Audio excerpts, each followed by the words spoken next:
Hi, Ann Cornick from Paint and Porcelain. Hey, I'm here, as you know, to teach China painters who are beginners how to get started in China painting and also to recruit experienced painters to paint along with us. And today we're going to do two Valentine's Day projects. I love chintz, but I don't have the patience for the flowers and all that with the chintz. So if you look at this piece of chintz, you'll notice that the background is done with circles. And here you can see very clearly there are three different sizes of circles and they all connect. You have to touch, each circle has to touch another. Now, I don't know how to do the white on black like they have here. That's from England where they have all the fancy china and everything. But I can show you how to do the circle background. You will find that it really does a really nice job and gives you a very similar effect, and people will be wowed at your patience. So I'm going to tilt you down so you can see what I'm working on. And as you can see, I have little circles on it all over one side. It's a heart-shaped box, and I've already gone a step further with the top. So we're going to kind of talk about the whole process today. And I think it'll be something that you will be interested in if you haven't had a chance to try something like this. My China painting teacher, Liz Valance, is phenomenal when it comes to doing chintz. And I asked her for some tips on this, and she said, I said, I just want to do the circles. And so she told me, again, three different sizes. Make sure they connect. And you're going to put a wash over this ultimately, so if you don't get it quite as the way you want it, that's fine. So just make sure it's clean in looking, but if it gets thicker or thinner, ideally you'd like them all the same, but sometimes it's just not possible. Now, I tried it both ways. This is a pen project, so you're going to have to mix your paint, your powder paint, with a pen oil, which works the best. It kind of flows a little better. If you don't have pen oil, don't panic. You could probably do it with regular oil, and I have done it with regular oil. It's a little more difficult. It doesn't flow quite as easily. Now, there are two kinds of pen oil. We've talked about this before. There's the Easy Flow, and I get this all from DallasChina.com. And then there's also this one, which is an AGS21 drying pen oil. And you can get either of these. Now, I did it with the drying pen oil initially because I thought, oh, good, I'll put these circles on here. They'll dry, and then I won't mess them up. And if you let them set for, say, half an hour or so, they become just as hard as a rock, and you really can't get them off. But the drawback to that is I had to stop in the middle. And if you're like other people, I know you're going to have to do that too. And when I came back and I tried to draw right next to them, it was not very easy. My pen bumped up against them and I couldn't really connect the little circles the way I wanted to.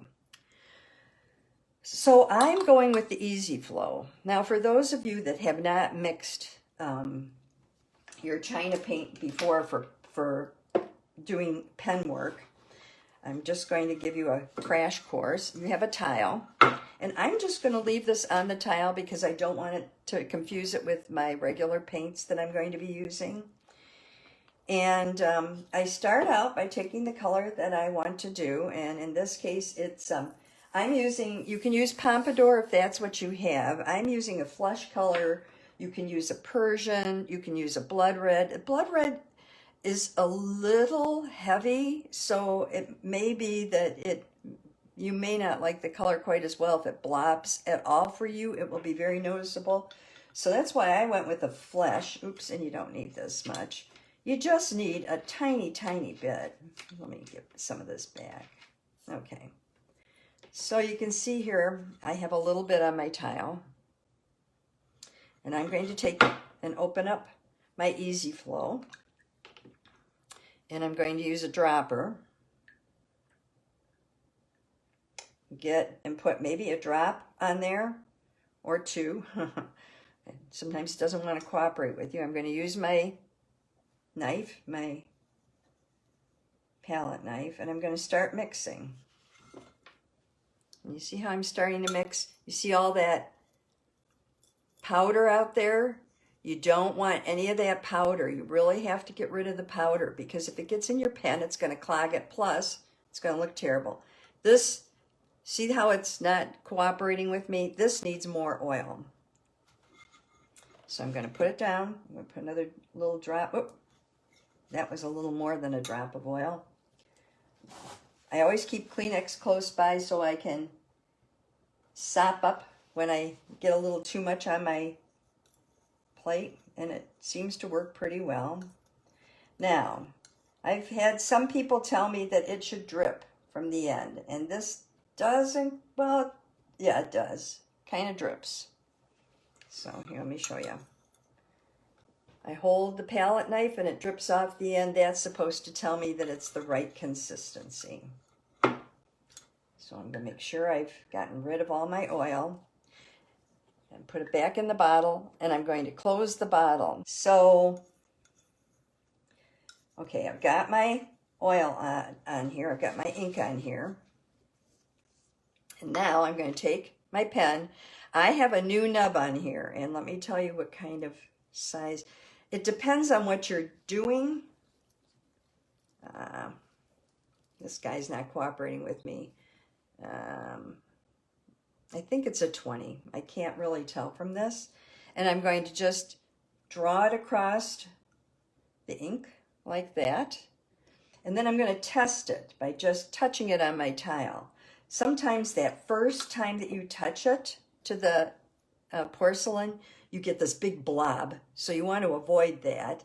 And you're just going to start next to where you were before. And can you see, it's going to be hard for me to hold it up, but you get the idea. And I'm going to do circles.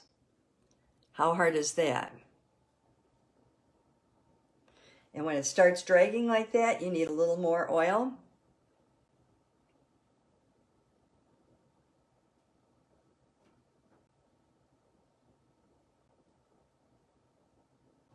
Oops, I didn't touch there. So you want them to touch. They have to all touch. Okay.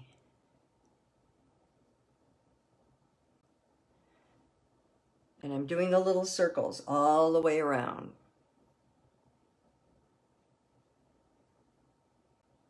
I'm going to have a really big circle here.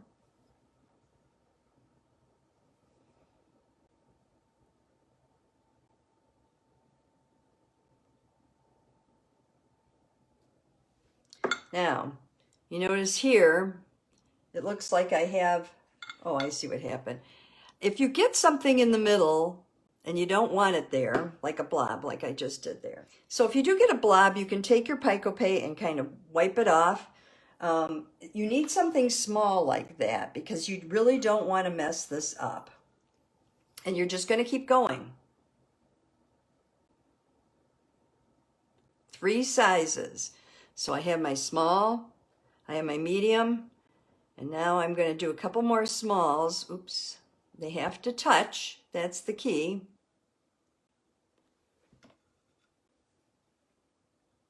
And always test it.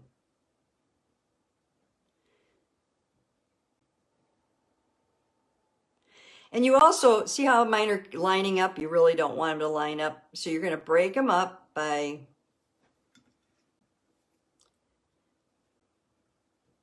coming around.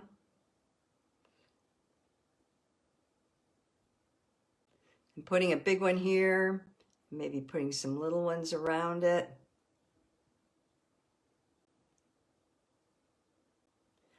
And that's what you do. And you just keep going all the way around. Okay? So that should give you a good idea of how you do that. Now to clean your pen, I usually put it in turpentine, but then I also take a Q-tip.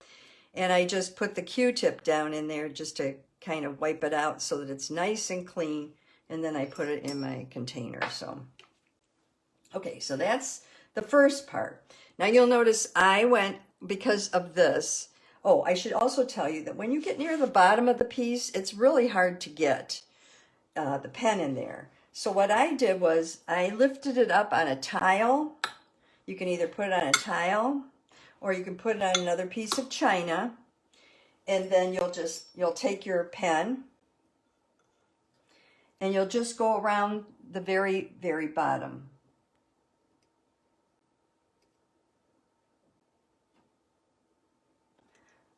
And it's an easy way to get to the bottom, and you don't have to worry if it comes off on the tile or something. But you have to raise it up. If you do it down here, you can try it, but it's a lot harder. I think it's just easier if you can raise it up when you get to the edges. Okay, and here we have the round chintz. So we've done our little circles. We've made them all touch. And then you're going to fire it. Now I did half the piece. It probably took me about 45 minutes to do half of this. And then I fired it because I didn't want to be putting my hand on this side while I'm working and messing it up. Then I'm going to do this side. And it shouldn't take that long to get that done, but probably another 45 minutes. So this is the bottom of the box. Then after you put the circles on, you do a wash. And you can see the wash here. I don't know that I would do the same color wash. I did, and I do like it. But I'm thinking that perhaps you could even do a different color wash. You could do the circles in black and that kind of thing, so you could play with it a little bit. Now you'll notice on the top here I have a clear section. I know that I want to put something here, and I'll probably put a rose there. And that's the reason that I left it blank. Now, in order to get it the circle, what I did was I cut a template the size I wanted out of just regular typing paper. And I put it on here and I traced it with my Sharpie so that I didn't touch it. And for a while, until I got right up to it, I sort of left it on there so I could hold it while I was going around and finishing the piece. But then as you get really close, you can see here, as you get really close to the edge, you need to lift that piece off. And so that's why I traced it with a Sharpie so that I knew where the line was. And the Sharpie will fire out, so you don't have to worry about that.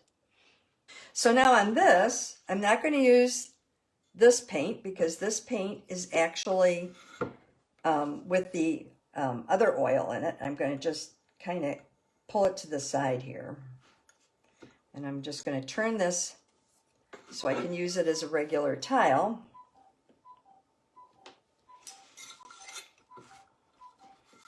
And I'm just going to paint a rose on top. And then after I get done painting the rose on top, I'm going to take either a liner, or I have that funny little brush that I just love. Where is it? I thought I pulled it out. I guess I put it back. Here it is. I like this brush. It's just almost like a little liner. And I'm going to put regular oil on it. And by the way, the wash on here, I experimented with a couple of different colors. I ended up using, now the flesh is the little circles, and then the wash on here is actually a Persian, because the flesh on this, to me, was a little dull, and I wanted a little brighter red, and then I'm going to put a red rose in the middle. But one thing you can do is you can take your liner like this and just dip it into whatever color you want to use. I'll use Persian right now just so you can see. And now for me, I'm just going to do a little, I'll do a little kind of a up and down border around it. Let me put it down a minute so I don't.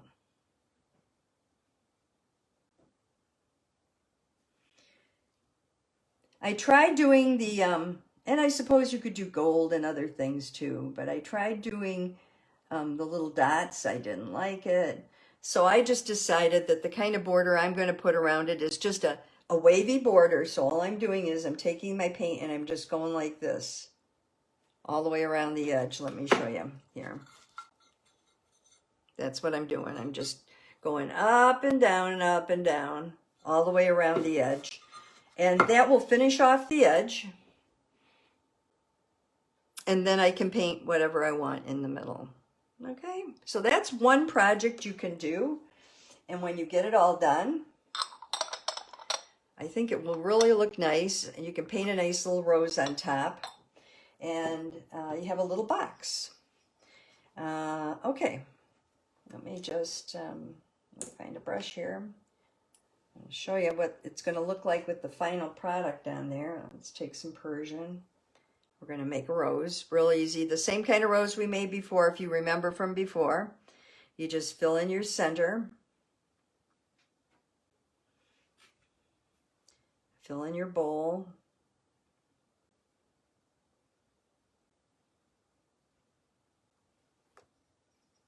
I'm using regular oil now. I'm not using pen oil. Nothing fancy. I need a little more oil. And then you're going to go through and you're going to add the little, oops, here we go.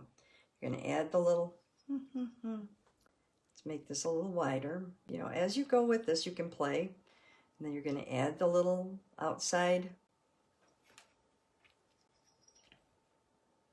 petals.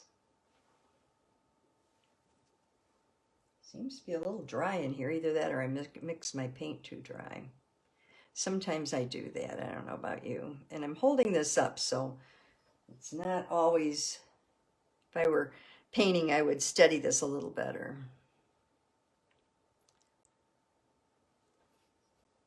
And we're going to do a little up in here. A little here. A little here. Okay. And then I'm going to put a little on the edges here. Now I'm too oily, but that's okay. There you go. Now you have side loading and just adding to the edges of each of those petals. And you can get the how to do this basic rose on either YouTube, or you can even get the study if you're interested in it on my web page, which I put the link up for earlier. Before I do that, I'm also going to put a little bit of the leaves around, and then when I cut, I have something in the background to work with. I'm full loading with my moss, side loading with my brown green. This is just a quick and dirty, but just so you can see and get an idea of what this will look like completed. And then, you know, maybe a leaf here. I use my Picope. It's a little gentler.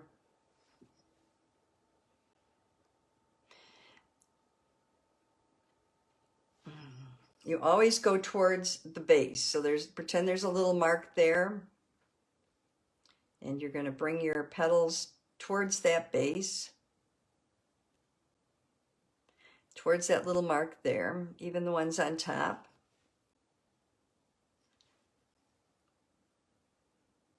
And then you're going to make a couple of cuts in between on the inside. So just to give you an idea, so you'd have a rose on here, and I'd probably put up a little higher, but it gives you an idea of what the final product will look like.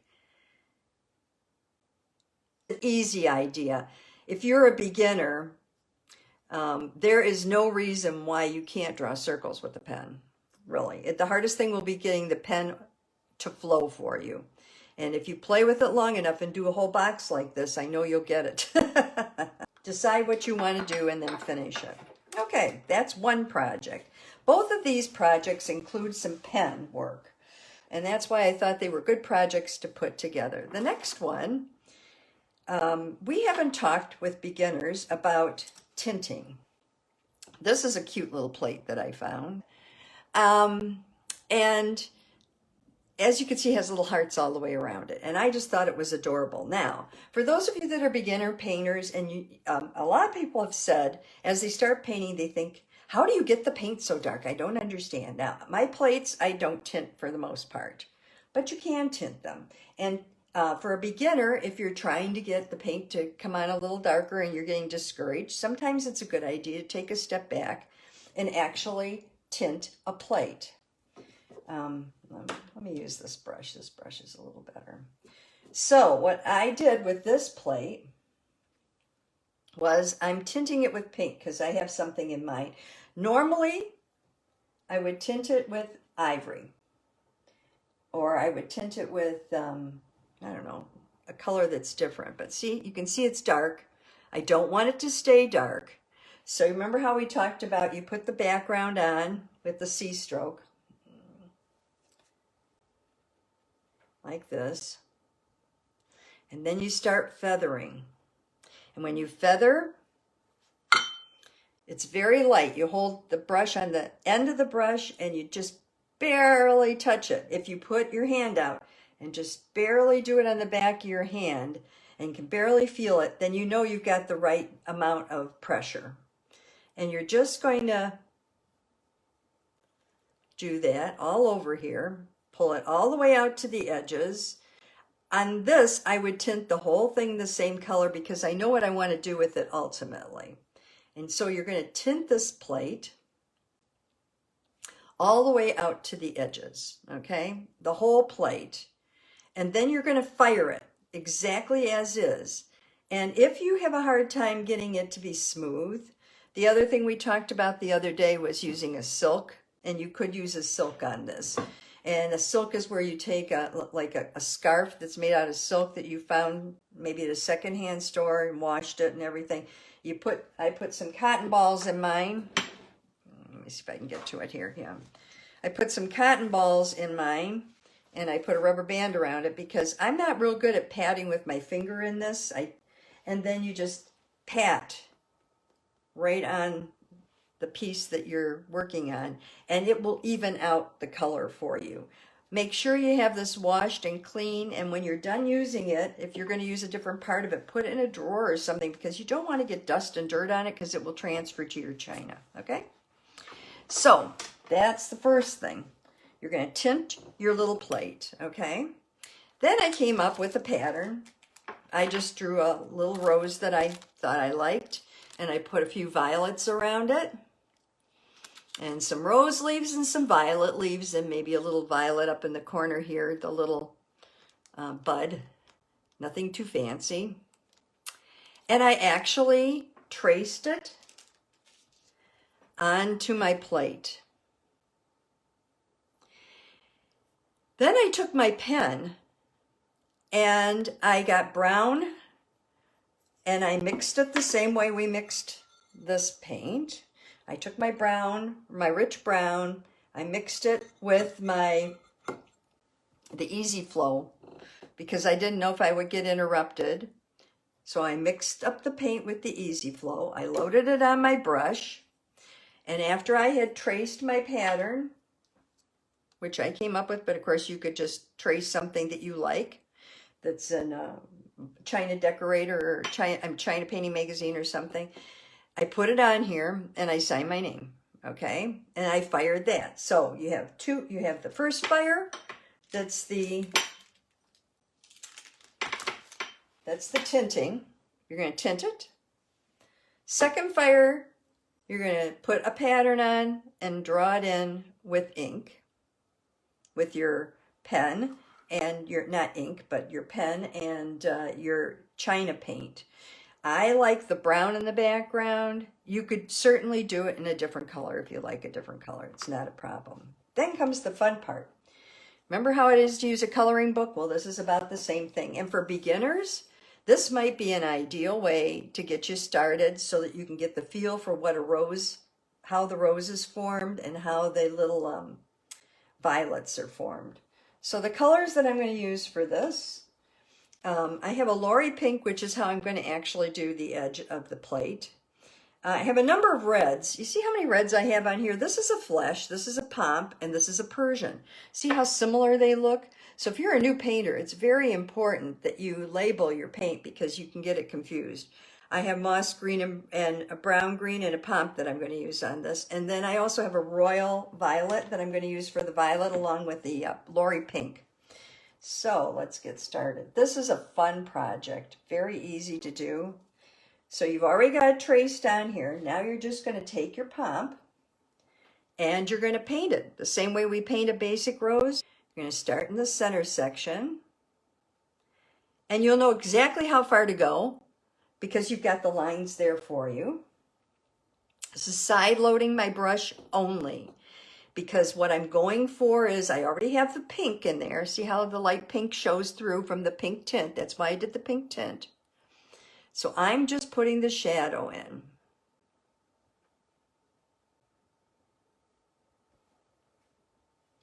And I'm just going to go around and decide where it needs shadows. I'm going to put a little on the end of these out here. I'm going to go around and put a little over here. You can see right here, I have a little, like where I would use my Pico-Pay to make a turn back on the rose. Well, I already put it in, I traced it in. So I'm going to leave that the color it is because it's already a light pink, but I'm going to go under it. Can you see how I'm going under it there? I'm going under it and I'm putting in some shadow. I'm just using some short little choppy strokes with my side-loaded brush. And then I'm going to smooth them a little bit. There we go. And then I'll do this one over here. This one down here. I'm going to speed it up a little bit now because you've obviously can see how I do it. I'm going to put this one in here. And if you're unsure of where to go next, you maybe skip one. Like see here, I skipped a petal and I went down. Because sometimes that gives you some perspective and it's a little easier than to go back and say, you know what, that sticks out like a sore thumb. I'm just going to put a little color on it like that. And then you're going to do your color down here. It's like a coloring book, ladies. It's very simple, but it has a really nice effect. And normally I would paint the flower first and then I would put the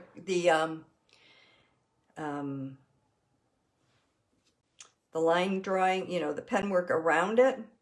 But I thought for beginners, this might help you understand a little more about how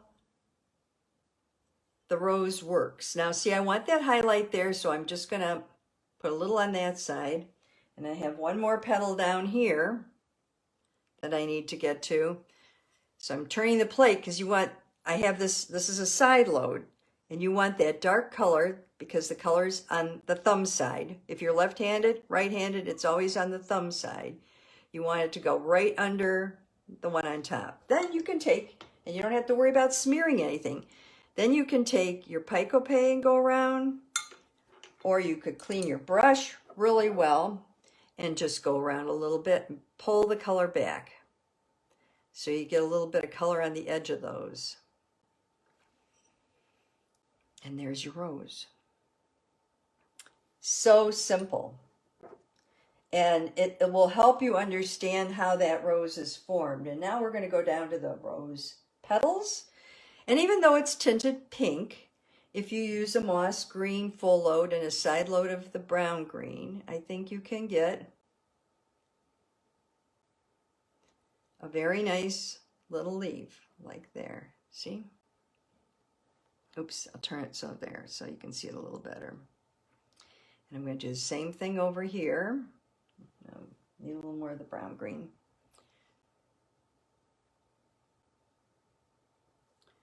And then just come back and do the very edge of the leaf. And you can go around and do all of your leaves next if you want, if you've got the hang of them. Remember, like here, you've got this leaf is under this one. So you're going to want to put the darker all across that side to put it underneath and then do the edge. There. And this one is under that one. You can even, if you have a little brown, you could use a little brown. I don't, so I'm going to mix a little pomp with it and let me show you what that does. It creates a brown, a reddish brown. See? Like that. And you can even add a little pomp to the end of that. I don't know if you've noticed, but a lot of roses do, rose petal leaves do have a little bit of red with them. Okay, and then you're going to go and do your violets after you've gotten all this done. Now you don't have to worry about the background. You already have the pink on here. But before you get to the violets in the edge, you may want to take whatever color you're going to use. I would use a Lori Pink, just a darker version, but I'm going to take the pomp because I want you to be able to see it. And see, I would go through and just add the color. Let me get my better brush here. And just add the color.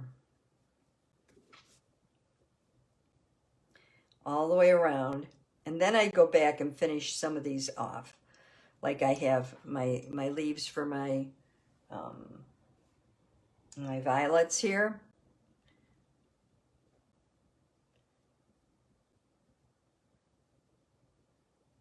And then put a little on the end. They're heart-shaped leaves, but they're basically, you could use a similar idea to the roses. And this way, you don't get your leaf in that background color, and it doesn't really interfere with it.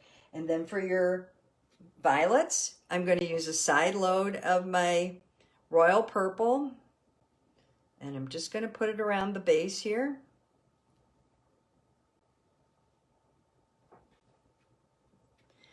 And then I'm going to put it here and here and here, a little here. This one has to be darker because it's underneath the top one there. And then I'll do the upper violet the same way. Oops, needs a little more purple.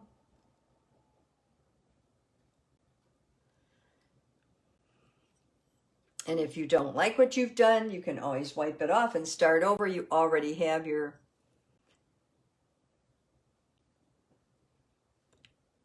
I'm sorry, I'm getting glare on there for you. You already have your lines there, so you're not going to have a whole terrible thing happening. The one thing I don't have on my palette, and I should put a little yellow right here with a little red dot to make it stand out. And if you look at it, if you were to look at a violet, you would probably notice that it has that little, it has a little yellow. It even has a little bit of black down in here, or even you can use a purple. That would work too. Give it a little bit of whiskers. Some of them have a little whiskers, but you don't have to. So you could do a whisker there. You could do a little whiskers down in here. Maybe some there. Okay, so that's, oops, let me turn it so you can see it. That's what I came up with. And then you fire it, go all the way around the edge with your color. And you have a very nice little gift for somebody, like to put rings in, or a little candy dish. And you don't have to worry about how this is going to turn out, because it's basically just coloring between the lines. This technique with the little flowers on it and the roses, you could even do that on bisque jewelry if you have it, or china jewelry. You could draw on what you want, trace it on, go over it with a pen, and then color it in, and it makes beautiful jewelry too. I just prefer the brown because I like to be able to see the outline when I'm done. If you don't, you can use the color that you're going to be painting with, or however you want to do it. So have a good week, and I will see you next week. Hi, I hope you enjoyed the program, and I hope that you will watch future programs by liking and subscribing to my page. If you do subscribe, I would really appreciate it, so that other people who have a similar interest will be able to see more of this kind of programming. I have studies available at my website along with products. If you're interested in finding out more about those, please look at the description box below. Thank you.